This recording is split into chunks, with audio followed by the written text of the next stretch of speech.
Good evening po. Ngayon po pala ay 6:30 dito sa Hong Kong. Ganitong oras po ako nagluluto. Minsan po 6 or 6:30. Depende po sa dating ng mga kasama ko dito sa bahay. Minsan po nagluluto po ako ng mabilisan dahil nandito na po maaga pong umuwi ang aking mga amo. Minsan naman po dahan-dahan po ako ng pagluluto dito dahil inaantabayanan po ang uwi nila. Tanghali pa lang po piniprepare ko na po yung lulutuin ko sa gabi o sa hapon.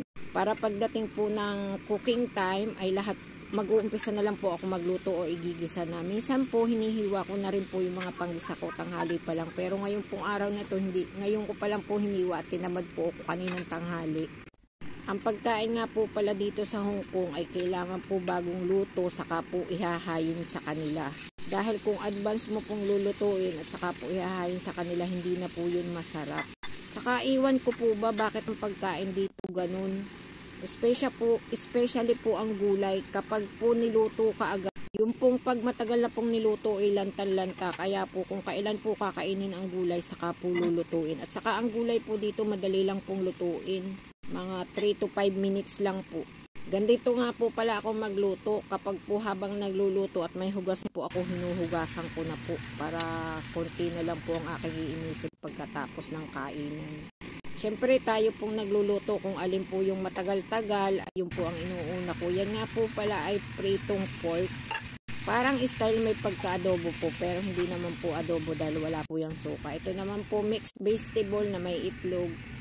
Sa isang dinner nga po pala 6 or 5 recipe po ang niluluto ko. Pero hindi naman po yun madadami. Ayan lang po ganyan para mga isang plate lang po, medium plate. Ganyan po sila. Gusto po nila ay marami pong klase ng pagkain pero kakaunti po. Ito naman pong broccoli na ito. Ginisa ko naman po ito sa bawang at sibuyas. May lahok po siya na sliced beef at yung sliced beef po pinirito ko po yun. Kung tutuusin, madali lang naman pong lutuin talaga ang mga pagkain dito. Ang problema ko nga lang po dito sa bahay, ang mga kasama ko po, ayaw po nila ng madalas pong ulitin. Gusto po nila uulitin ay matagal po yung pagitan. Kaya talagang nakakaproblema po. So ngayon po, 2 gulay po ang niluto ko, broccoli at saka ito pong kangkong. Ito pong kangkong, ginisa ko lang po dun sa tao pong nasa garapon. Hindi na po kailangang asinan. Alat po yung tao po na yun. Masarap naman po yan pagkaluto.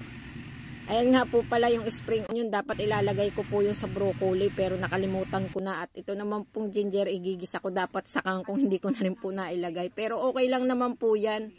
Then ako pa nga pala po everyday nagpiprito ng sunny side up na egg o scramble egg para po dun sa bata. E din ngayon po pang-anim ko po yung maling at ito po steamed chicken naman po ito.